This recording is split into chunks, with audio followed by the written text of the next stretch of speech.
Na véspera do dia de finados do ano de 1700, morria em Madrid o último rei espanhol da Casa de Habsburgo, Carlos II, o Enfeitiçado, acometido por deformidades físicas e perturbações mentais resultantes de várias gerações de casamentos entre parentes próximos. O rei tinha 39 anos e morreu sem deixar herdeiros. Sua morte lançou a Espanha numa guerra de sucessão que durou de 1701 a 1714. A guerra terminou com a coroação do rei Filipe de Anjou, primo de Carlos II pela linha materna. Coroado com o nome de Filipe V, ele era neto de Luís XIV e se tornou o primeiro rei espanhol a vir da Casa de Bourbon. É nesse cenário, apenas 6 anos após o fim da Guerra de Sucessão Espanhola, que se passa a série A Cozinheira de Castamar. Nas últimas semanas, muita gente chegou aqui no canal e lá no Instagram me pedindo para falar alguma coisa sobre essa série espanhola que estreou arrasando na Netflix e que confirmou simplesmente uma coisa que a gente já vinha suspeitando desde a estreia estrondosa de Bridgerton no ano passado. A gente está vivendo uma maré de muita sorte para as produções de época em geral.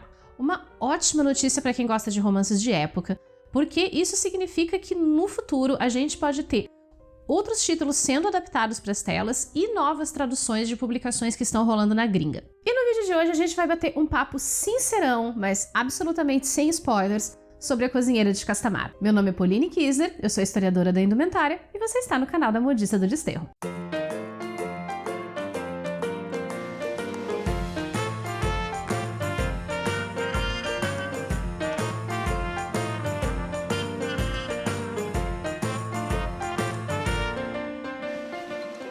A Cozinheira de Castamar se passa em 1720 e acompanha a jovem Clara Belmonte, uma talentosa cozinheira com ligações familiares complicadas que vai trabalhar na cozinha do Palácio dos Duques de Castamar. Se você gostou de Downton Abbey e daquela dinâmica de acompanhar um pouco da vida da nobreza e um pouco da vida dos criados, provavelmente você vai curtir essa série também. Eu não vou entrar nos detalhes da trama para não estragar a experiência de vocês, mas temos romance água com açúcar! Temos romance hétero, temos romance gay, temos intrigas palacianas, temos tramas políticas, temos fofoquinha generalizada e temos altos planos malignos no melhor estilo Ligações Perigosas, mas com algumas tramas e subtramas que definitivamente poderiam ter sido melhor desenvolvidas. A série é baseada num romance de mesmo nome publicado em 2019. Mas enquanto o livro tem quase 800 deliciosas páginas, a série tem apenas 12 episódios com cerca de 55 minutos cada. E isso fez com que muitas tramas e personagens, especialmente a partir do 7º e 8º episódio, tenham ficado um pouco corridos, apressados mesmo. Claro, gente, toda adaptação de romance para cinema ou para televisão é uma coisa muito difícil de ser feita. E no caso de produções de época, a gente ainda tem todo o custo da produção que costuma ser muito mais alto do que produções que são ambientadas aqui na mesma época que a gente está vivendo. Por mim, a série poderia ter uns 3 episódios a mais para desenvolver melhor ali alguns personagens, mas não é o tipo de coisa que anule a experiência da série como um todo. Eu comecei a ler o livro depois de assistir ao primeiro episódio e as diferenças de ritmo são muito grandes. Eu realmente indico o livro porque eu sou uma leitora chata, que não gosta de romance água com açúcar, e o livro me pegou foi na ambientação. Porque claramente o autor do livro fez uma pesquisa histórica imensa para caracterizar a época, para caracterizar a Casa de Castamar, e o livro fornece até pra gente detalhes de trajes, da aparência e da personalidade dos personagens que a série não conseguiu trazer. Mas vocês queriam saber a minha opinião e bom, aqui está ela. Eu adorei a série, mesmo com todas as ressalvas. Não só pelos figurinos e pela maneira como eles trabalham dentro da série e ajudam a ir revelando detalhes dos personagens, mas pela língua. A gente está tão acostumado a ver produções de época anglófonas que sejam faladas em inglês, no máximo em francês, que para mim é um respiro de alívio, é um sopro de jovialidade. A gente tem alguma produção que não seja centrada na França ou na Inglaterra. Só que isso não significa que a produção da série tenha conseguido escapar da pesada influência que as produções britânicas têm em todas as produções de época. A primeira coisa que eu gostaria de destacar é a maquiagem. Nada daquele negócio caricato, branco e com um blush super marcado que parece que o Gasparzinho levou uma chinelada na cara. As perucas e os apliques estão muito bons para a média que a gente está acostumado em produções desse período. O fato de as mulheres nobres usarem penteados minimamente plausíveis para a época e que misturam o cabelo delas a apliques e enchimentos do mesmo tom é algo muito bom e que reproduz o que se fazia no século XVIII. Lá no Instagram, vocês me perguntaram muito sobre os cabelos dos homens. Embora eu ainda ache que os apliques estão bons, eu senti falta de mais perucas empoadas para os homens. Gente, tem chapéu e tocado para todo gosto. Os homens nobres, principalmente, poderiam usar mais chapéu? Poderiam. Eu gostaria de ver chapéus e tocados mais elaborados nas mulheres nobres? Gostaria. Mas as mulheres trabalhadoras, gente...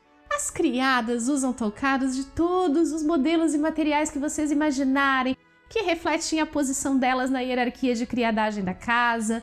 Nenhuma, absolutamente nenhuma mulher adulta de cabelo solto! Eu tô apaixonada pelo penteado da Elisa. Apesar de a série ter colocado mulheres para servir no salão de jantar, isso não era uma prática da época e não é algo que esteja no livro. Mas como criada que atendia diretamente a família, ela usava roupas mais elaboradas, de seda, e usava também um toucado e um penteado um pouco mais arrumadinho. Eu preciso falar sobre os vestidos da Dona Mercedes, a duquesa viúva. Ela usa cores mais fechadas, nada muito claro, que é até uma maneira de fazer dela um personagem mais sóbrio e até um pouco mais sábio. Durante quase toda a série, ela aparece usando vestidos tipo robe à la française, tem aquelas preguinhas soltas nas costas. E para quem me perguntou se as mulheres da nobreza se vestiam daquele jeito mesmo o tempo todo, a resposta é sim. E tem uma razão para isso que não tem só a ver com a roupa que eu tenho disponível. Tem questões culturais envolvidas aí também. E como eu já falei sobre isso em outro vídeo, eu vou deixar linkado aqui em cima no card o vídeo que eu falo sobre a relação entre o modo como as pessoas se vestiam e a posição delas na sociedade no século XVIII. Agora, as estampas dos vestidos da duquesa viúva. Elas são imensas, mas estão perfeitas para a época. Porque 1720 é o fim da era de ouro das chamadas sedas bizarras. Um tipo de seda estampada com desenhos imensos e contrastantes muito peculiares da corte francesa. E as estampas da duquesa me lembraram demais as sedas bizarras, embora com cores um pouco mais discretas. Se você quer saber mais sobre essas estampas, estou deixando o link sobre elas aqui embaixo na descrição. Os vestidos da duquesa fazem um contraste muito interessante com os da senhorita Castro e os da marquesa de Villamar. Amélia Castro usa cores claras, às vezes até meio desbotadas, bem ao gosto rococó, e que ajudam a reforçar a imagem dela como uma moça inocente que a vida atirou em situações complicadas. Chega um momento da trama que a paleta de cores da Amélia começa a mudar, acompanhando a mudança de temperamento e de posição dela dentro da casa. Já a marquesa de Villamar oscila entre tons muito quentes de vermelho e amarelo e alguns tons terrosos um pouco mais escuros, que refletem muito bem a personalidade dela. No geral, a modelagem dos figurinos fechou com saldo positivo. Eu tenho algumas ressalvas à modelagem das mangas dos trajes da Dona Mercedes e da senhorita Castro, porque elas têm volumes em lugares onde não deveriam ter. E isso provavelmente aconteceu porque foi cortada uma manga de modelagem mais moderna do que deveria e que não encaixa na cava da época do jeito correto. Inclusive, se você já tem intimidade com os livros de modelagem da costura histórica, totalmente dá para fazer bingo nos episódios tentando identificar exatamente de qual livro saiu a modelagem de cada traje, porque dá para ver. Aqui, eu preciso abrir um espacinho para elogiar as casacas masculinas, ou pelo menos alguns aspectos delas. Muitas produções que se passam no século XVIII parecem ter um certo receio de fazer as casacas com as proporções corretas. Mas em A Cozinheira de Castamar isso não aconteceu, e a gente vê as casacas masculinas com os punhos que parecem desproporcionais, mas que estão corretos para a época que o figurino retrata, mas que não é a mesma época em que a história se passa. Os lacaios, os criados que atendiam no salão ou que serviam aos homens da família do duque, estão de uniforme. É sério. Isso é uma coisa que muita gente relaciona com a era vitoriana, a prática de uniformizar os criados. Mas isso é uma coisa que já existia para os criados do século masculino, pelo menos desde o século XVIII. Esse uniforme era chamado de libré. Tinha o mesmo corte do traje de um nobre, mas era feito com cores que representavam a casa que o criado servia. A libré tanto servia para identificar o criado, quanto para demonstrar o poder e a riqueza da família para a qual ele trabalhava. O que nos leva às criadas de salão, como a Elisa. Embora não fosse uma prática corrente no século XVIII que as criadas do sexo feminino estivessem presentes no salão servindo as refeições, muito menos uniformizadas, eu acho que isso é uma coisa que funcionou razoavelmente bem dentro da trama. Elas usam quase a mesma paleta de cores dos lacaios, é um traje feito de seda e isso é uma influência muito francesa, e que traz bastante a ideia de que uma criada bem vestida refletia a riqueza e principalmente o bom gosto da sua senhora. O traje da Elisa me lembrou muitos quadros como a Chocolateira, do Etienne Lyotard, e as pinturas de gênero do século XIX, quando a era vitoriana ficou meio obcecada com o século XVIII. E referência é tudo. Falando em referência, a equipe de produção definitivamente fez o dever de casa, porque na composição das cenas e na luz que é usada tanto na parte de cima, que é a parte onde nós vemos os nobres, quanto a parte de baixo da casa, onde circulam os criados, tem muitas referências à história da arte. E dá pra ver isso nos figurinos também. A Marquesa de Villamar usa vários vestidos que lembram os retratos da Madame de Montespan, a amante mais famosa de Luís XIV, até com os mesmos estilos de mangas. E como a fama da Montespan era de manipular as coisas por trás das cortinas, acho que a referência é muito apropriada para a personagem. E pelas perguntas de vocês lá no Insta, muita gente estranhou essas mangas e achou elas até um pouco fantasiosas. Mas considerando essas referências que eu mostrei pra vocês, provavelmente esse tipo de manga que a Marquesa de Villamar usa é a única coisa condizente com 1700-1720 que tem no figurino inteiro. Os espartilhos das criadas de cozinha à mostra têm causado uma certa polêmica até nos grupos da série. E como sempre se fala muito sobre como os espartilhos são uma peça de roupa íntima e tal, isso pode parecer estranho, mas tecnicamente não está errado e existem uma série de referências, tanto em fontes escritas quanto em fontes visuais, para apoiar isso. E como eu já deixei um vídeo gravado aqui no canal sobre essas evidências, ao invés de falar tudo novamente sobre os espartilhos por cima da roupa, eu vou deixar o vídeo dos espartilhos da classe trabalhadora linkado aqui em cima. Lá no episódio 4 foi quando eu decidi que tinha me apaixonado de vez pelo figurino da série. Porque aquele cantor é só o cantor de ópera mais famoso e bem pago do século XVIII. E na série ele aparece com o que é o meu figurino favorito de toda a produção. Aquilo realmente é o estilo de um traje de ópera do século XVIII. Super espalhafatoso e com vários bichinhos de pena mortos, que aqui são sintéticos, obrigada. E ele me traz muitas lembranças do filme biográfico do Farinelli, que saiu em 1994. Eu quero saber quem foi o desalmado que teve a ideia de botar Latcha Kyopianga para terminar o episódio 4. Naquela cena, você sabe qual é a cena? Aquela cena que a câmera tá de cima. Porque Latcha Kyopianga é uma das coisas mais tristes que já foi escrita na história da música na ópera. E não tem como não chorar naquela cena, gente.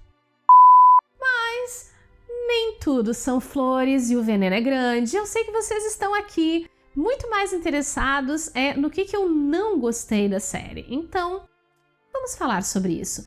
Mas antes, um recadinho para vocês. Tudo que vocês veem nesse canal é produzido por mim, desde a pesquisa até a edição.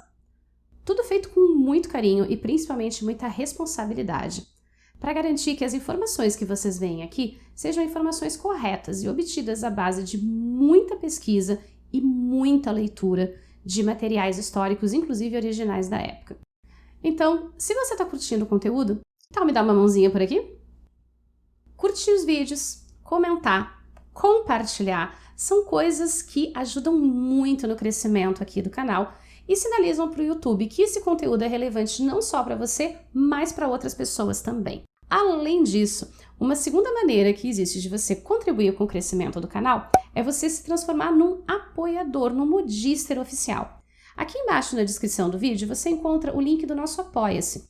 E com valores a partir de R$ 5,00 mensais, você já ajuda na manutenção do canal e contribui para financiar os próximos projetos e os próximos vídeos que serão lançados por aqui.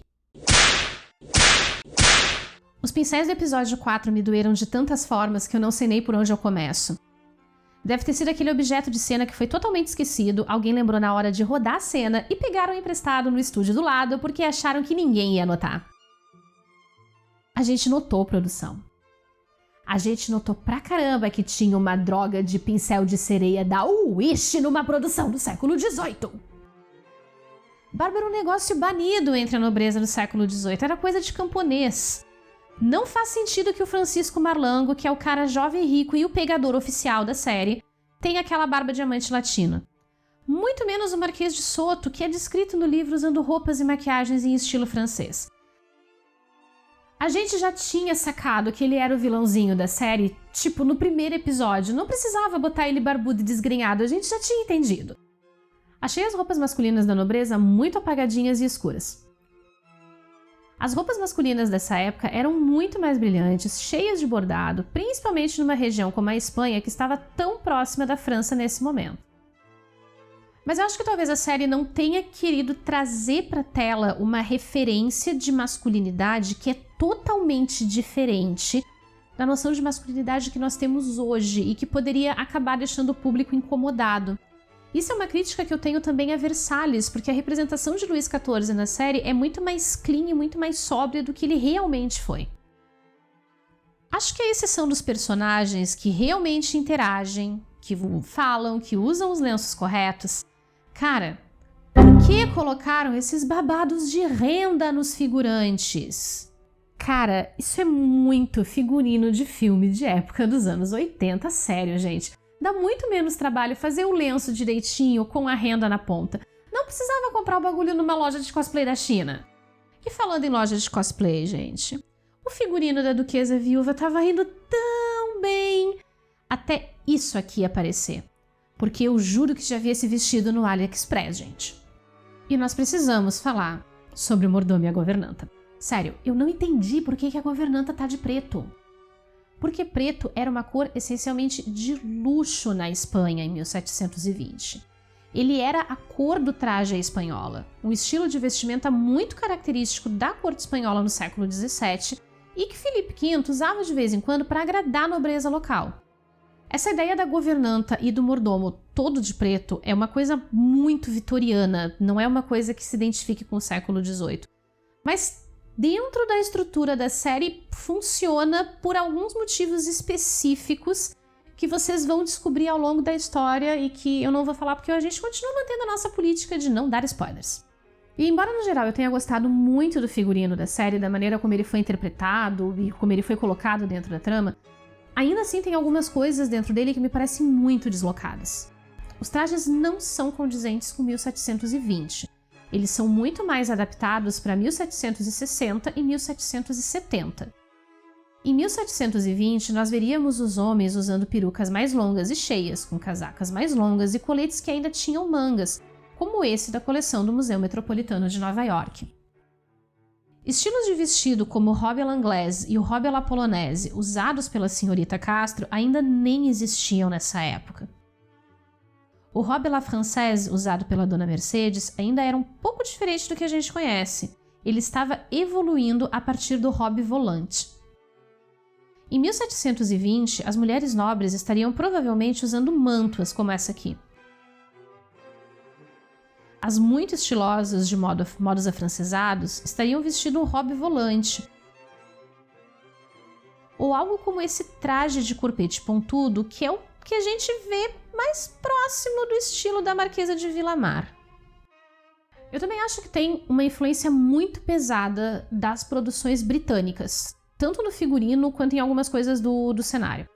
Mas eu até entendo isso porque é o tipo de referência visual que a gente está acostumado para a produção de século XVIII e talvez trazer alguma coisa que fosse mais próxima da realidade histórica da Espanha fosse ser alguma coisa que acabasse afastando o público que tradicionalmente consome esse tipo de material. A gente vê essa influência inglesa também nos cortes, na escolha das cores e na escolha das estampas. Para mim faria muito mais sentido que um cara como o Duque de Castamar, que é um nobre muito próximo ao rei, que está ali no centro dos eventos da corte, que ele estivesse usando estilos mais afrancesados, até por uma questão política também. Isso é documentado em fontes da época, em estudos feitos sobre esse período, e eu vou deixar algumas dessas referências aqui embaixo na descrição para vocês. E a repetição de algo que é muito presente nos figurinos de época de grandes produções recentes, que é a aparição de trajes do século XVIII com inspiração no New Look que a Dior introduziu nos anos 1940.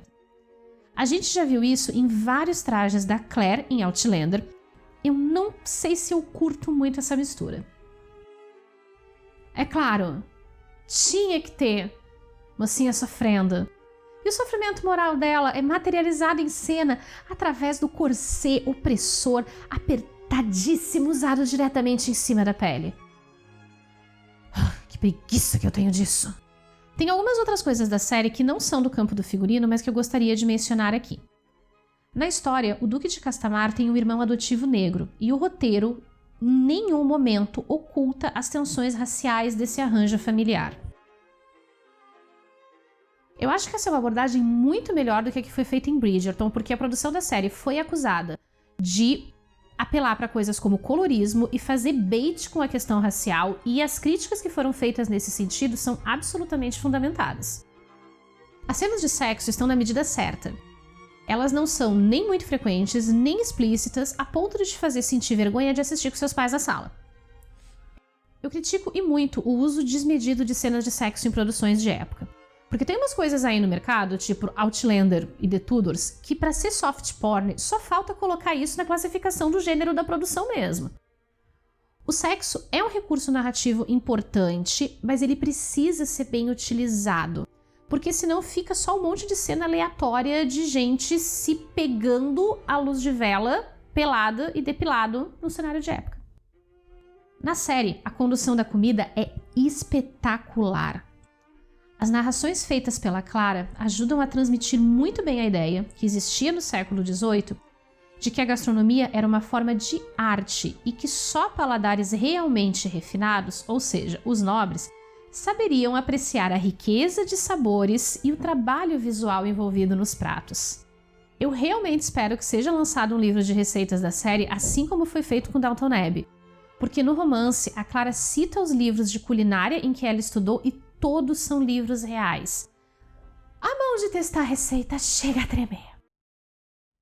A série foi toda rodada na Espanha, em locais que são parte do patrimônio histórico. E eu acho isso muito legal porque desperta o interesse das pessoas em visitar essas localidades. Acho também que é um ótimo estímulo ao turismo cultural. E eu mesma estou cogitando conhecer vários desses lugares quando eu for à Espanha, o que eu espero fazer um dia, se a economia e o coronga me deixarem. E como eu fui totalmente digitalmente influenciada por vocês a assistir a série, eu acho que nada mais justo do que usar este vídeo para compartilhar com vocês o fato de que já está em produção um traje de século XVIII inspirado pelas roupas da Clara Belmonte. Vou falar mais um pouquinho em detalhes sobre ele num vídeo que sai na outra semana, mas nós vamos ter vários vídeos sobre as peças do traje. Então já deixa seu like, se inscreve aqui no canal, ativa o sininho das notificações para não perder nenhuma atualização e aproveita para conferir esses outros conteúdos que eu separei para você com todo carinho.